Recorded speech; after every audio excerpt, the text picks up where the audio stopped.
Gusto na raw akong ipatiwalag ng maraming kapatid. Sapagkat kinaihiya daw nila ako. Dahil bakit daw ako nagpagawa ng ng isang billboard na kasama si Ginoong Pastor si Apollo Kibuloy. Sana kinall out niya yung mga billboard na gumagawa na may kasamang muka ni Kibuloy. Imagine si Kibuloy nasasangkot sa napakadaming issue. Okay. Si Mina na vlogger ang nagtalakay dito at nag-react sa napakalaking mukha nila ni Congressman Marcolita at ni Pastor Apollo Kibuloy. Kaya sa pag-react niya dito, sinagot din ni Marcolita pero di pinangalanan. Dahil isa sa mga naka-trigger dito, miyembro si Marcolita sa Iglesia ni Cristong Tatag ni Felix Manalo. At kilala naman ang naturang sikta sa pagkakaisa sa pagbuto kahit merong ilang miyembrong hindi sumusunod, pero karamihan talaga sumusunod na kung ano ang dikta ng kanilang sentral, yun din ang susundin ng karamihan kung sino ang iboto. So, ngayon, bumalag din dito sa interview si Congressman Marcolita. Although nilagay daw sa billboard yung mukha niya katabi si Pastor Apollo Kibuloy, pero yung kampo ni Kibuloy ay di daw humingi ng pahintulot sa kanya. Nako, ito si Pastor Kibuloy. Dahil ba nagiging kasanayan na niya yung pagdeklara na pwedeng ideklarang appointed son of God, kaya ideklara niya dito sa pamamagitan na kasama na sila. Naalala niyo ba yung pagtakbo niya noon? Di po ba dala niya ang party list na Workers and Peasants Party List, WPP? No? Yun ang dala niya. So, pumalag naman si Atty. Sani Matola dahil sabi niya, hindi miyembro si Pastor Apollo Kibuloy sa Workers and Peasants Party List. Kaya di daw umano siya naglagda sa kuna nito. So, sinipa siya sa Workers and Peasants Party List. Kaya walang idinala, nag-independent na lang si Pastor Apollo Kibuloy. Sige, magtanong tayo muli. Dahil may survey daw, may survey na inilabas. Number 1 daw si Pastor Apollo Kibuloy sa survey. Maniniwala ba kayo? Ibubuto ba ninyo si Pastor Apollo Kibuloy? Pwede kayong mag-comment yan.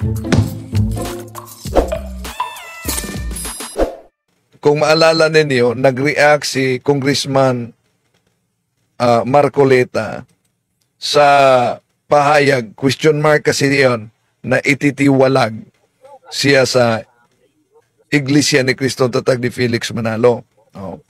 At nilinaw ni Congressman Marcolita na kahit pa nakalagay yung mukha niya, yung kampo o sino mang naglagay diyan, hindi man lang umano nag-text sa kanya na isasama siya katabi ni Pastor Apollo Kibuloy.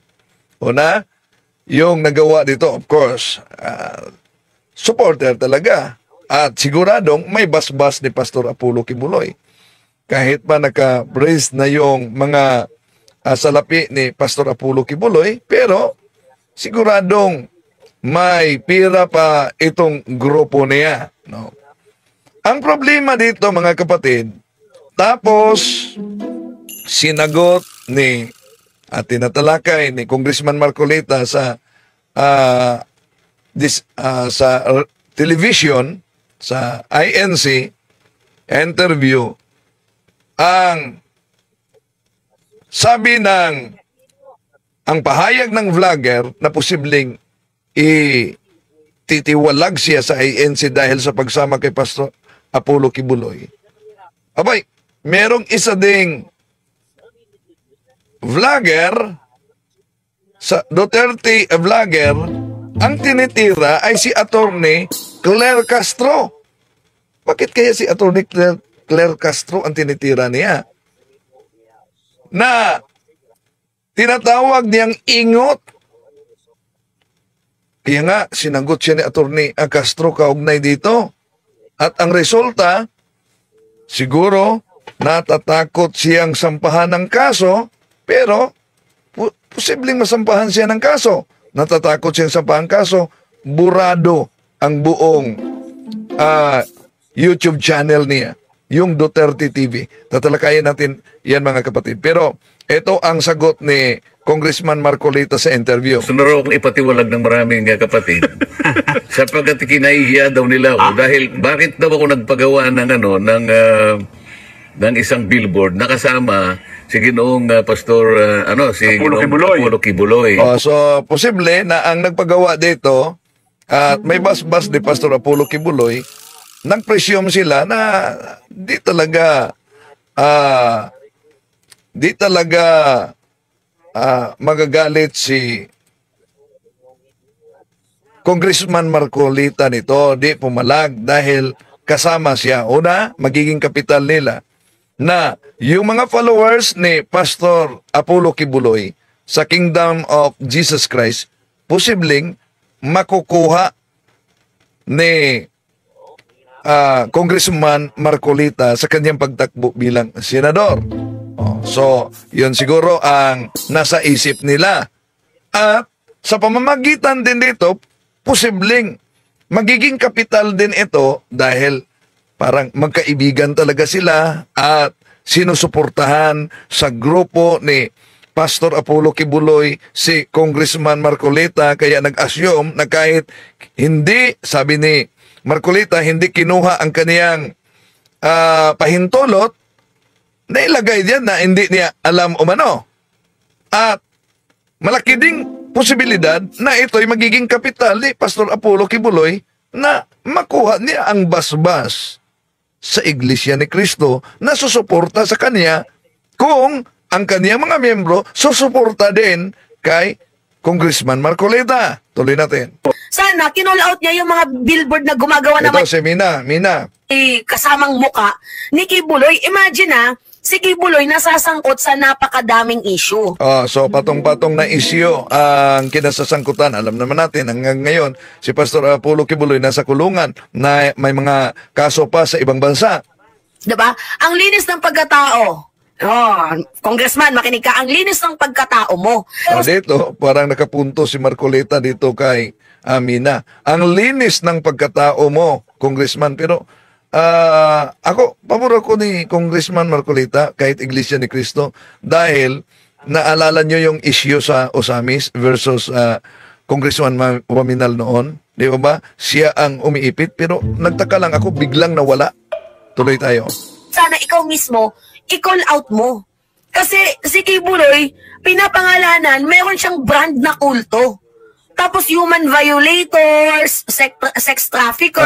Ito, delikado to. Dahil although patong-pastong ang mga kaso ni Pastor Apollo Kibuloy, pero sa pahayag dito ni Mina, para na bang may desisyon na. No? Dahil alam naman natin ang sistema ng hustisya na ang inaakusahan ay mananatiling inosente hanggang mapatunayan proven beyond reasonable doubt sa korte. Tuloy tayo.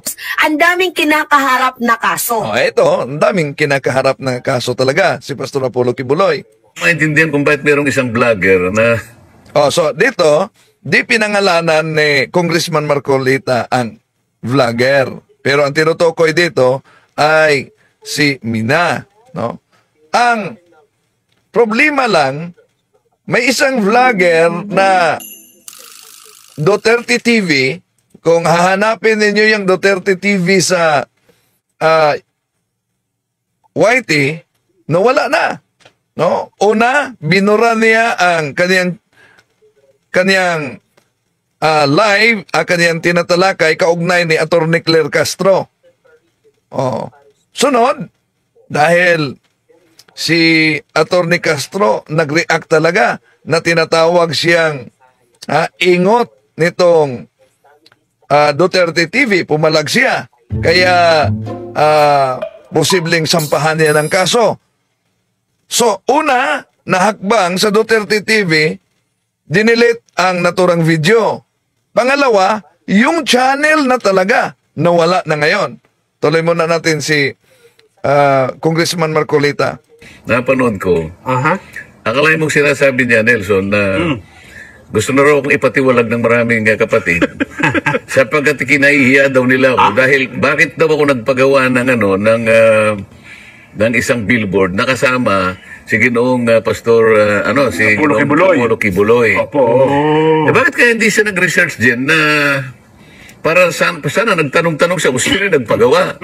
Opo. Kung sino nakipag-usap? Para sana basta na lang siya magbablog at pagkatapos tatangkain niyang iligaw yung kaisipan ng marami. Alam mo, sa mga kapatid natin, wala akong duda. Hindi naman Ay, hindi siya paniniwalaan eh. Malinaw po sa kaisipan natin yun. Kaya lang, siyempre yung hindi kapatid, na lalo na yung madaling mailigaw, baka ganun nga yung isipin nila. Membro si Congressman Marcolita sa Iglesia ni Cristo kay Felix Manalo, no?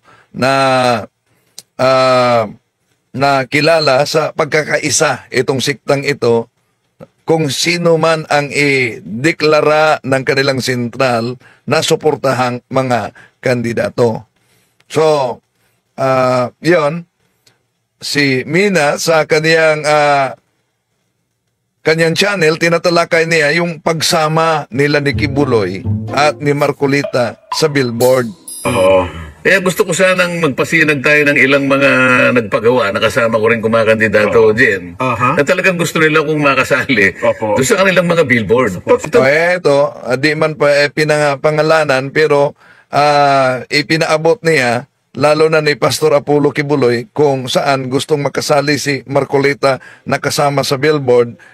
Ito'y magiging kapital talaga sa gumagawa dito dahil may posibilidad sa side ni Congressman Marcolita, siguradong makuha na niya ang grupo, sikta ni Pastor Apollo Kibuloy na susuporta sa kanyang kandidatura. At milyon yan. At sa pamamagitan dito, may posibilidad din na parabang hinihingi at gustong makuha din Pastor Apollo Kibuloy yung basbas ng Iglesia ni Cristo para makapasok siya at magiging senador. So, meron nang naglabas, tatalakayin natin naglabas ng survey na nangunguna daw si Pastor Apollo Kibuloy sa survey. Maniniwala ba kayo? Ilang bisis na tayo nag-survey dito, di ba? Nangunguna pa rin ang no. Sige, sino kaya ang sinorvey, di ba? Mga miyembro lang ni Pastor Apollo Kibuloy. Tuloy natin. Sabi ko, yung pagkakagawa ng billboard ni Ginoong Kibuloy, Diyan kasi election kung hindi man lang ako kinausap ako rin nabigla Ito tapatan tayo, kailangan. So hindi kinausap, nabigla din siya na bakit nakalagay ang kaniyang mukha katabi ni Pastor Apollo Kibuloy. At di na tayo magtaka diyan. Bakit? Naalala nyo? Si Attorney Sani Matula nga. Di ba? Nagpetisyon siya sa kandidatura ni Pastor Apollo Kibuloy. Nabigla siya. Dahil hindi daw umano ka-anib si Pastor Apollo Kibuloy sa party list na Workers and Peasants Party, WPP, pero ito ang unang dinala ni Pastor Apollo Kibuloy nang nag-file siya sa kaniyang candidacy. Bilang nakasulat sa kaniyang Certificate of Nomination and Acceptance sa CONA kay Pastor Apollo Kibuloy. Pero ayon kay Attorney Sani Matola, wala silang nilagdaan na Certificate of Nomination and Acceptance or CONA para kay Pastor Apollo Kibuloy. Dahil hindi daw kaanib si Pastor Apollo Kibuloy sa Workers and Peasants Party, WPP. Kaya napagdesisyonan nila, nagkasagutan yun sa social media na magiging independente na lang si Pastor Apollo Kibuloy. Ngayon, ano sabi ni Congressman Marcoleta?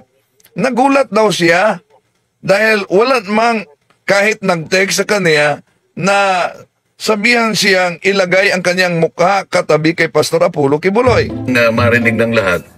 Sana man lang kung may nag-text sa akin na gagawa po kami ng ganito, ano po bang masasabi nyo? Baka sakaling siguro baka ihanap ko pa ng ng pagpapahintulot halimbawa. Pero dahil sa nakita ko na Baka ihanap ng pahintulot posible na hihingi siya ng pahintulot sa kanyang ministro at ang kanyang ministro naman hihingi ng pahintulot sa division minister at ang division minister naman ng Iglesia ni Cristo posibleng hihingi din ng pahintulot sa sentral para payagan na magkatabi sila ni Pastor Apollo Kibuloy. Okay, tuloy natin. bigla na lang ako abay, pagkalaki-laking billboard. Video ko, INC, pinapatanggal na nga ba si Marcoleta? Ito ang kay Mina din, hindi daw umano siya magsusore sa kanyang pagbanggit dahil una, ang video niya ay question mark. INC, pinatatanggal na ba si Marcoleta? Question mark, nagbase lang naman ako sa isang komento. At tama din naman yung sinabi ko, mga minamahal. Hindi naman dapat, kung tatakbo si Marcoleta, sana kinall out niya yung mga billboard na gumagawa na may kasamang muka ni Kibuloy. Imagine si Kibuloy nasasangkot sa napakadaming issue. Diba? Ang linis ng pagkatao. Congressman, makinig ka, ang linis ng pagkatao mo. Tapos yung mga gumagawa ng billboard na yan, okay lang, sige, kasi sabi mo, hindi naman daw yan galing sa'yo. Kasi kaya mo sinagot yung video ko, kasi inaakala mo na ang akala... Iwan ko kung itong si Duterte TV na bumanat kay Attorney Claire. Antayan natin, pakinggan natin si Attorney Claire. Di ba niya narinig? Di ba siya nag-research na itong vlogger na ito ang naglabas sa issue kaugnay ni Marcoleta at ni Pastor Apollo Kibuloy. Pero itong Duterte TV na biglang nawala na ngayon sa YouTube, mga kapatid, ang binanatan ay si Attorney Claire Castro. Okay, tuloy muna natin bago si Attorney Claire Castro. Ako, galing sa'yo yan. Okay, sige. Ipunto natin yan. Sabihin na lang natin na hindi galing yan sa'yo. Sabihin na lang natin galing yan sa mga supporters mo na gusto yung paninindigan ninyo, gusto yung paniniwala mo. Pero sana ikaw mismo, i-call out mo. Kasi si Kibuloy, pinapangalanan, meron siyang brand. Pwede man na si Kibuloy at si Marcoleta, dahil si Marcoleta, Iglesia ni Cristo, si Pastor Apollo Kibuloy ay tagapagtatag ng Kingdom of Jesus Christ. So, pwedeng sa pamamagitan dito, hindi sila magkasama. Pero, sa paniniwala, kung ang paniniwala kaugnay sa Trinity, magkaisa sila. Dahil anti-Trinity itong si Pastor Apollo Kibuloy. At ang Iglesia ni Cristo din, anti-Trinity din yan. No? Pero di sila magkaunawa kung kaugnay na sa divinity of Jesus Christ. Dahil si Pastor Apollo Kibuloy, naniniwala ito sa divinity of our Lord Jesus Christ. Kaya nga, yung sarili niya ay gusto na niyang ipatanggap na siya ang katuparan nito. Pero ang Iglesia ni Cristo, hindi naniniwala sa divinity ng ating Panginoon Jesucristo, humanity, pagkatao lang. No? So, yun ang pagkakaiba. Ang Iglesia ni Cristo naniniwala sa religion. Pero si Pastor Apollo Kibuloy, tulad din sa mga born again, anti-religion, hindi siya relihiyon. Okay, tuloy natin. Na kulto. Tapos human violators, sex traffickers, ang daming kinakaharap na kaso. Tapos ikaw, ang linis mo. Ang linis din ng simbahan ng Iglesia ni Cristo. Nadadamay yung simbahan at ikaw mismo sa kababuyan at kabahuan, di ba? Nakasama mo sa tarpaulin or sa billboard na yan, si Kibuloy. Nadadamay kayo. Yun lang yung punto ko. Kasi imagine ang tahimik ng INC, mga minamahala. Yung paniniwala nila, nire-respeto natin. Pero nang dahil sa kasama mo si Kibuloy, ang dami mga tao na, hindi, kulto yung yung Iglesia ni Cristo. May mga ganun komento kung nakikita. Which is parang sa akin, nasasaktan ako. Kahit hindi man ako Iglesia ni Cristo, nasasaktan ako. Kasi hindi naman ganun yung INC, di ba? Tapos pinapangalanan na kulto, gawa nga ng may kasama kayong kulto, di umano. Yun lang yung punto ko. May mali ba doon na i-call out yung billboard na kasama mo si Kibuloy? Hindi ako magsusorry dahil sa parang sinasabi nyo na mali ako, may pa-clickbait ako. Hindi ako magsusorry dahil in the first place, may question mark yun doon. Yan. Ang sagot din ni Mina sa pahayag ni Congressman Marcolita, hindi daw siya magsusorry. Ang problema sa isyong ito, ito problema, no? Banat ng banat si Duterte TV at ang binanatan niya si Attorney Claire Castro. Pakinggan natin si Attorney Claire Castro. Okay, so mga ka-clear ganito. Ito, may pinapahid kasi sa akin na hindi ko ginawa. Ang ayaw natin talaga, fake news. Ako, pag nagbigay ako ng opinion, nakita nyo naman eh. Di ba? When I gave opinion about dun sa sinasabi ng yung sinusuportahan ng INC, si PBBM. Di ba? Tungkol dun sa wag nang ituloy o wag nang hindi sinusuportahan yung impeachment. Of course, I have to... Okay, bago dyan ulitin ko, napanood ko kasi kanina yung may naglabas na number 1 daw si Pastor Apollo Kibuloy sa survey. May inilabas na survey, number 1 daw si Pastor Apollo Kibuloy. So, sa mga nagsubaybay ngayon, maniniwala ba kayo number 1 si Pastor Apollo Kibuloy? Pangalawang tanong, iboboto ba ninyo si Pastor Apollo Kibuloy sa eleksyon? Okay. Ito, sinagot ni Attorney Claire Castro ang Duterte TV dahil kahit hindi pinangalanan ni Congressman Marcolita ang vlogger na nagsabing ititiwalag na ba si Marcolita sa INC dahil sa pagsama nito sa billboard ni Pastor Apollo Kibuloy. Ngayon, binanatan ng Duterte TV si Attorney Claire Castro na hindi naman nagtalakay kaugnay nito. Tuloy natin. To tell you what's my take on that. 'Di ba? That's my opinion. Sabi nga natin lahat ng opinion dito, malayo naman tayo magbigay ng opinion kung ano yung nararamdaman natin, ay nababasa natin. But, there should be no fake news. Ipapahid mo sa isang tao, 'di ba? Kapasko-pasko, papahiran ako ng isang kasalanan na hindi ko ginagawa. At ang involved pa rito, si Atty. Marcoleta, na hindi nga ako nagko-content, especially about him, about his billboard. Kahit anong gawin nyo at tignan nyo, mga kaklis, mga listahan ng aking mga kinontent, never ko nabanggit ang tungkol sa billboard ni Atty. Marcoleta or ni Representative Marcoleta. So, bakit kaya ang naisipan nitong Duterte TV ay si Attorney Claire Castro? Tinawag pang ingot. Okay, tuloy natin. Kaya, nawala talaga ang channel niya. Dinilit ba niya? Hinahide ba niya? Pinalitan ba niya ng pangalan? Nawala ang Duterte TV. Tuloy natin. And Pastor Kibuloy. Even the host, Atty. Marcoleta, at saka dun sa ganang maya, I forgot the program. Saganang amin? Saganang mamamayan. Okay? Hindi pinangalan ng Atty. Claire kasi yung tungkol sa billboard. Ang issue kasi dito mga ka-clear, sinasabi daw nung vlogger, na tinitiwalag na siya sa INC. Diba? Tinitiwalag na daw siya sa INC kasi kasama na siya ni Pastor Kibuloy. Never did any such video. Kaya Duterte TV, be careful. Be careful. Diba? Tapos sasabihan mo akong engot? Nako, lagot. Una, ba't di sinubukan ng Duterte TV na tingnan ang channel ni Atty. Claire Castro kung siya ba talaga ang nag-issue kaugnay sa posibleng pagtiwalag kay Congressman Marcolita dahil sa billboard nila ni Kibuloy. Ako na engot? I don't want to compare myself with you.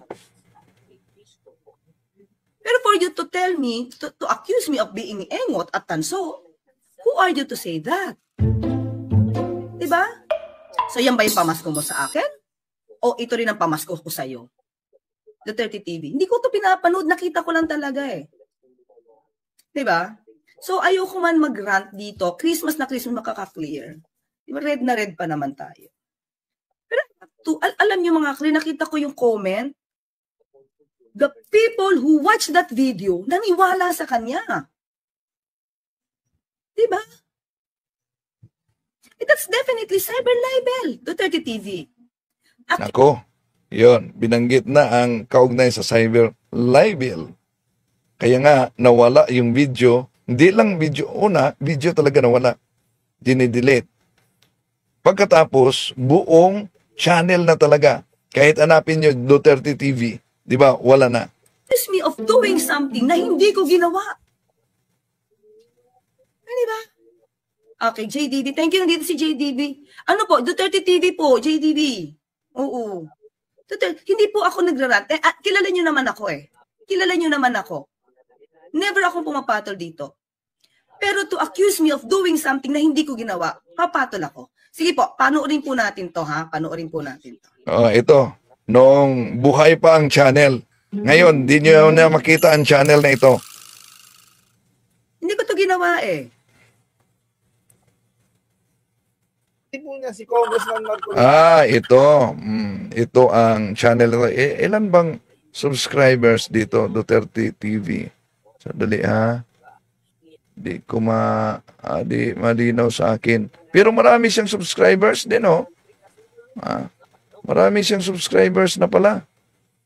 So, ang tanong, dinilit ba niya ang channel o pinalitan lang ng pangalan para maitago?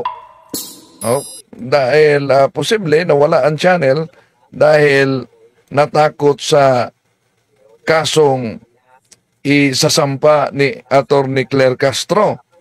Pero, iwan ko kung na-delete ba talaga ang channel na ito o kaya'y pinalitan lang ng pangalan.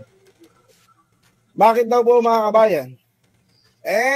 Dahil po meron pong kumakalat na billboard. Etong si Congressman Marcolita, kasama po si Kibuloy, mga kabayan. Ang sabi po ng isang attorney na babae na turned out to be a vlogger, gusto na daw po ipatiwalag ng mga INC si Congressman Marcolita dahil nakikipagsating puwersa daw po sa SMNI o sa KOJC. Kung di ka ba naman ingot, Yun, kung di ka ba ingot. Kung di ka ba naman, nako. Kasi ang nasa utak na itong mga to, mga kabayan, talagang gusto po nilang, ayaw na po nila ng unity. Gusto po nila maging pambansang loyalista na po sila. At umanib na po sa mga Talyano Gold at sa mga Ensaymada vloggers, mga kabayan. Ayaw na po nila ng unity. Kasi kung ako po tatanungin ninyo, mga kabayan, kahit pa paano, gusto ko pa po na magkaayos po si Pangulong Bongbong Marcos at si VP Inday Sara. Ito mga kabayan, ayaw na po nila, mga kabayan. Kaya kahit yung simpleng tawag mo dito, yung malaking billboard, ginagawa po nila ng issue. Ngayon po, binalikan po sila ni Atty. Marcolita. Ano pong sabi ni Atty. Marcolita, mga kabayan? Napakatindi. Kayo na po bahalang musga, mga kabayan. Soplak na naman po. Soplak na naman po itong si Atty. Claire. At kung bago ka pa nga lang sa akin channel, huwag mo nga kalimutan i-hit ang like at subscribe button para updated ka sa mga post ko araw-araw, kabayan. Pero iwan ko kung sa dami niyang subscribers dito, na biglang nawala ang Duterte TV, iwan ko kung ito ba'y pinalitan lang ng pangalan niya para di matukoy na Duterte TV, pwedeng ganon. No? Dahil nawala na talaga kung i-search ninyo. Ano rin nga natin ang kabuuan ng video ito. Itong vlogger na to, actually, wala naman tong ginagawang sariling content eh. Wala naman siyang sariling explanation. Oh, wala pa siyang sarili niyang pangalan. Tapos, kumukuha lang siya ng vlog, yung buo minsan, kinukuha niya, konting explanation, konting komento na hindi tama ang research, tapos kukunin niya ng buo yung video ng iba. Tapos magsasalita ka ng engot sa abogadong tulad ko na hindi ko naman ginawa yan sinasabi tungkol sa billboard na Yun. Dapat ni-research muna niya kung sino talaga na nagpahayag kaugnay sa sinabing posible bang ititiwalag na si Congressman Marcolita?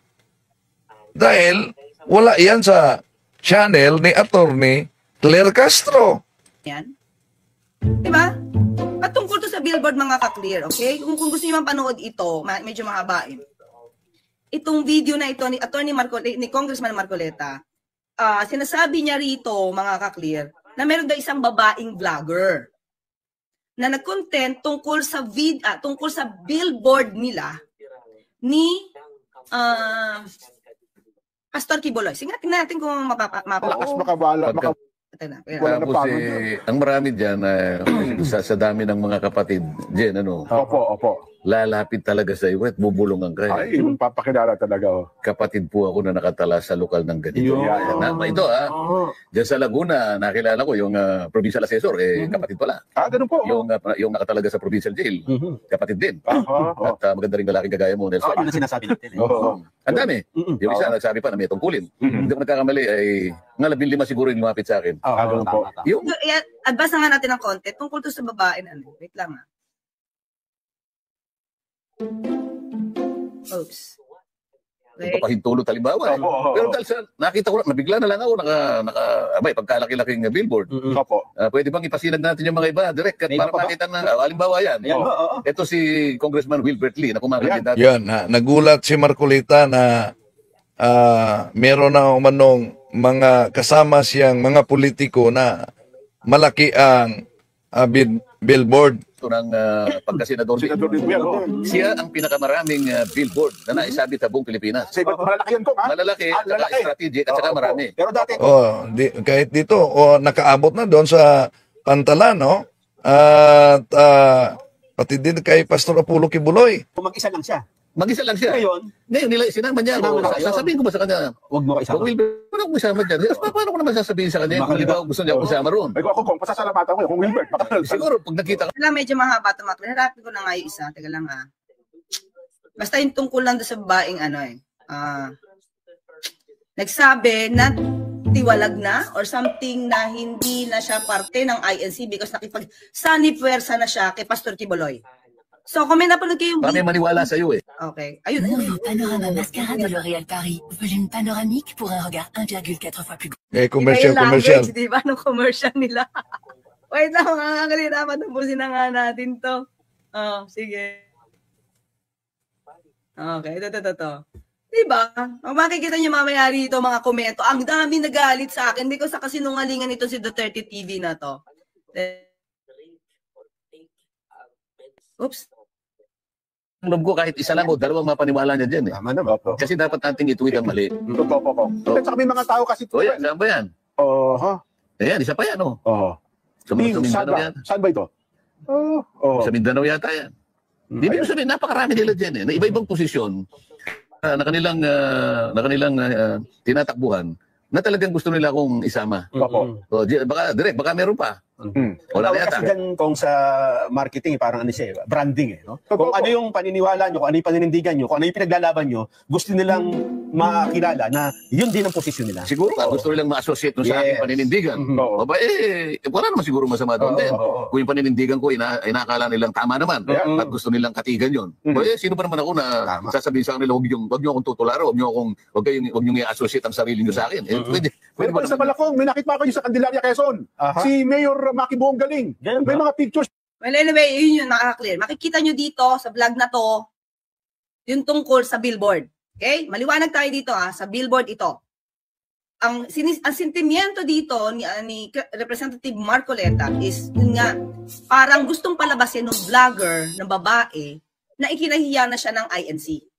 Dahil nga mukhang nagsanay pwersa na sila ni Pastor Kibuloy. So that's the summary nung kwentuhan na to. At itong vlog na ito, ako daw ang pinaparinggan. Sinoplak pa daw si Attorney Claire Castro. Tingnan nyo yung thumbnail nito mga ka-clear. Ito totoong title niya na, Hong Dante, si Attorney Claire ba ang pinagtatamaan? Hindi mo pala alam kung ako eh. Duterte TV? Tapos sasabihin mo, ingot ako? Dahil sa di umanong paninira ko kay Attorney Marcoleta or kay Representative Marcoleta? Never ako nag-vlog. No? In particular to this issue. Alam mo mga sa totoo lang, nakita ko tong vlog na to eh. Nakita ko to. Okay? Pero hindi ko to pinasasabi ko, never ako mag-vlog ng ganito hanggat wala akong materyales. You know me. Hanggat wala ako sa news, wala akong pinangahawakan na anumang dokumento na magpapatunay niyan, hindi ako mag-vlog niyan. Diba? Kaya ito pamasko ko sa iyo, Duterte TV. Just be careful. Wag puro pang clickbait. Wag puro pera. Diba? Meron kang obligasyon. Kung influencer ka mang matatawag, may obligasyon ka to tell the truth. Diba? Huwag ka manira ng ibang tao hanggat wala kang basihan. Dahil hindi ko yan. Tingnan nyo yung mga kaklira. Tingnan nyo yung mga message dito, ha? Ayan, o. Oh. Unfollow Claire De Castro. Ayan, ha? Kita nyo ba? No, so di naman si Attorney Claire Castro ang talakay dito, pero binanatan siya sa Duterte TV. Palakihin muna natin itong video ni Attorney, ha? Ito. Yun ang mga naniniwala kay Duterte TV at nanawagan na unsubscribe si Attorney Claire Castro. Yeah. Okay. Akala ko dati matino itong Attorney Claire. Bias din pala, masyadong halata. See what you're doing, Duterte TV, dahil sa mali mong ginawa, you're ruining my reputation. Not just part of the social media, but as a lawyer. Diba? Oh. Kaya naman, matagal na ako nag-unsubscribe kay Attorney Claire. Alam nyo, ayan o. Yan si Attorney Claire ay BBM supporter yan. See what you're doing, Duterte TV? Eh, diba? Mula nang tinira ni Attorney Duterte Claire ang mga Duterte, inan-subscribe ko na siya.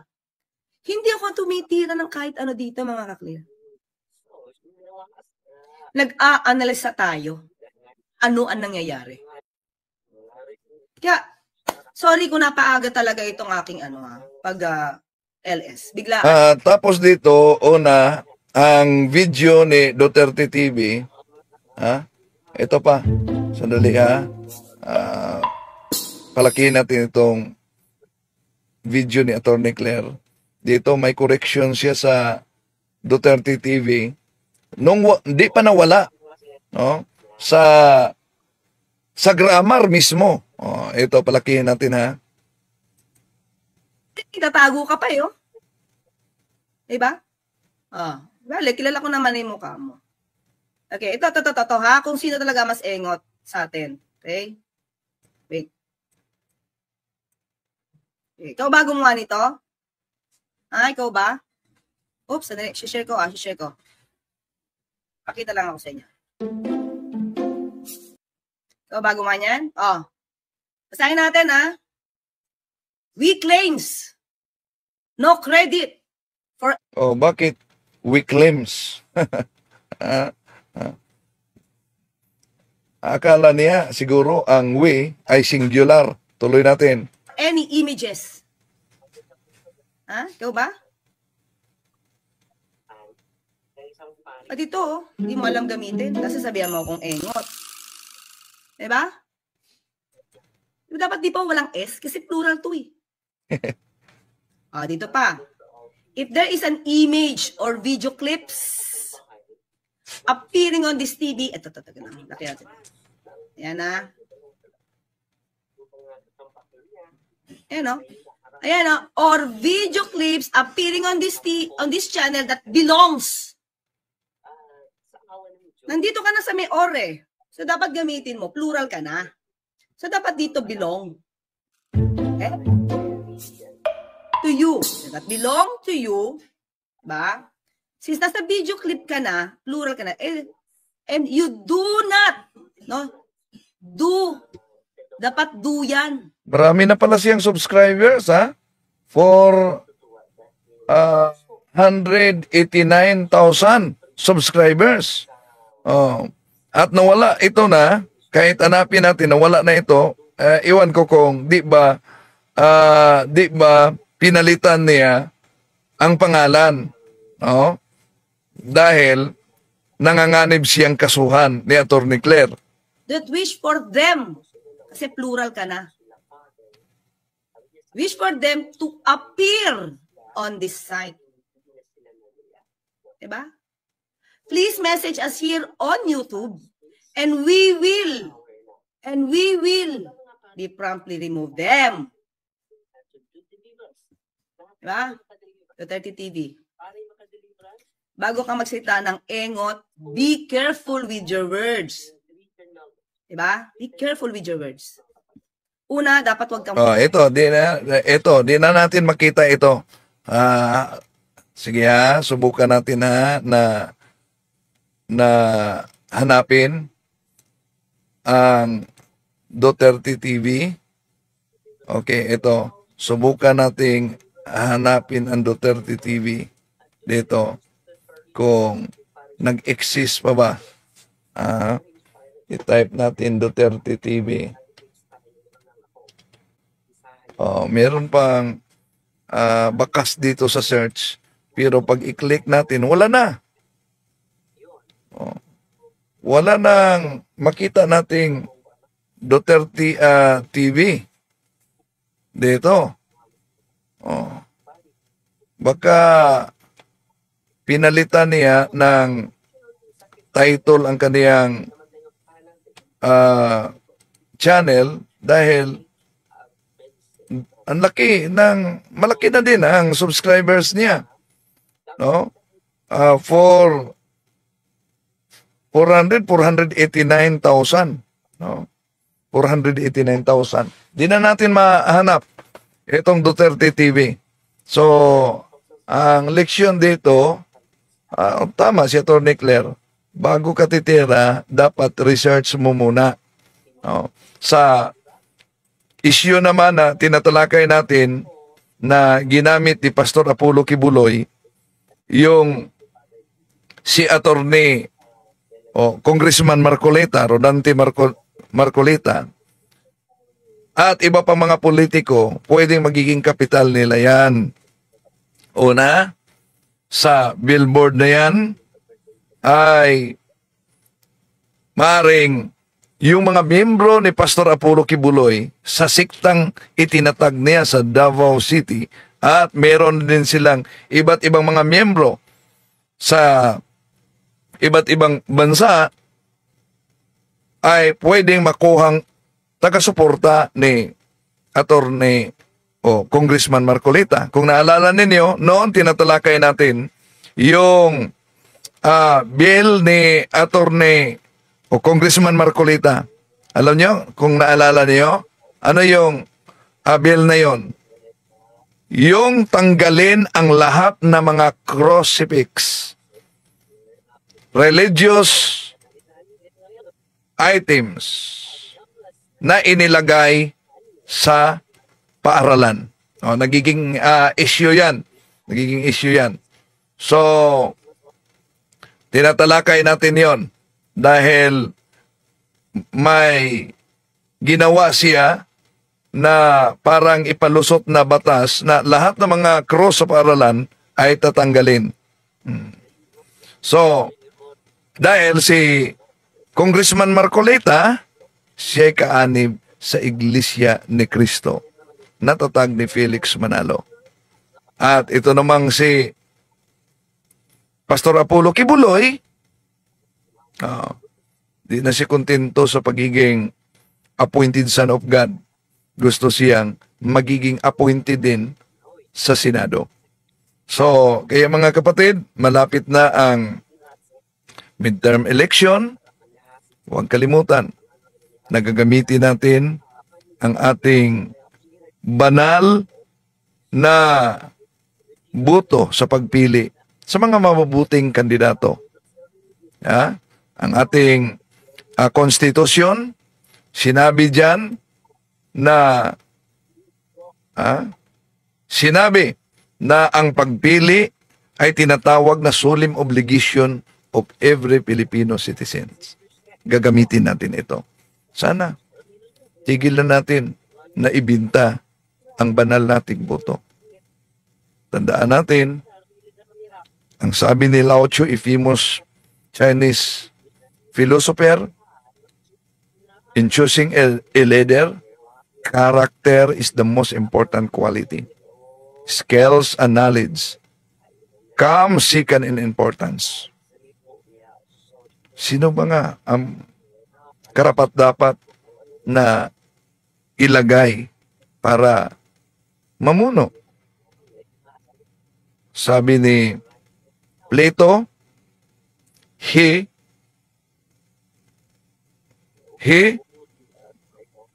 who do not need the position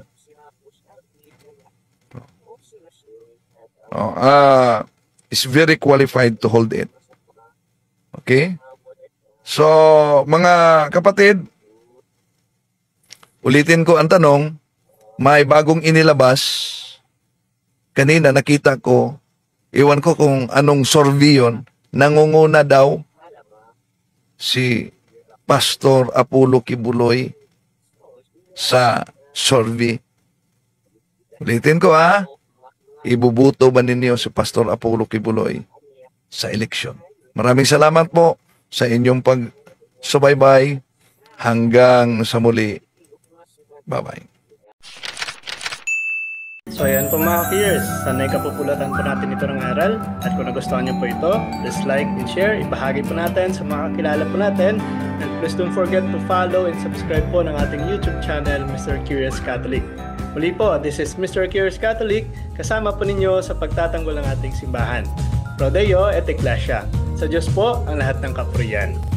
Hello mga kapatid, follow and subscribe Mr. Curious Catholic. Marami tayong matutunan, mapupuno po yung ating isipan sa mga katotohanan. Dahil ang katotohanan na magbigay sa atin ng tunay na kalayaan. God bless. Hello mga kapatid, inanyayahan namin kayo, huwag niyo kalimutan mag-subscribe sa kay Bro Dance Oberio and Mr. Curious Catholic. Marami kayong matutunan sa pamamagitan ng pagsubaybay niyan sa pagsagot sa pananampalataya na inaatake ng ating mga kapatid sa iba. Yung pananampalataya, and they are not only attacking the teachings of the Catholic Church but proselytizing the good numbers of the Catholic. At sa pamamagitan sa pagsunod ninyo itong Mr. Curious Catholic Facebook page and YouTube channel, dami ninyong matutunan. Isabuhay natin ang ating matutunan. Pro Deo et Ecclesia.